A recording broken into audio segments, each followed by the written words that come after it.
Magandang araw sa inyong lahat. Ako si Dato Uto, kilala rin bilang Sultan Anwaruddin Uto o Sultan Uto Anwaruddin. Ipinanganak ako sa Buayan, Mindanao at naging ika-18th Sultan ng Buayan mula 1875 hanggang 1902. Bilang isang pinuno, nakilala ako sa aking matapang na paglaban sa mga puwersang kolonyal ng Espanya.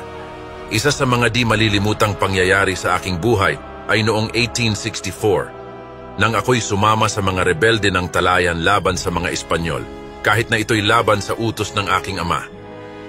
Sa labang iyon nawalan ako ng isang mata, kaya tinawag akong One-Eyed Man.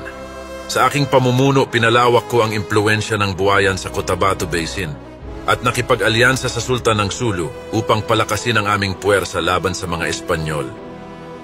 Sa kabila ng mga pagsubok ng kolonyal na pamumuno, napanatili ko ang isang antas ng kalayaan para sa aming sultanato hanggang sa huling bahagi ng ika-19 na siglo.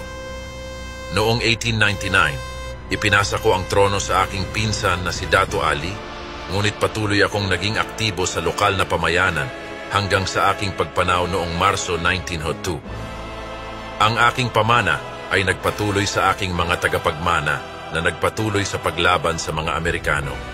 Ako si Dato Uto, at salamat sa inyong panonood. Magandang araw sa inyong lahat.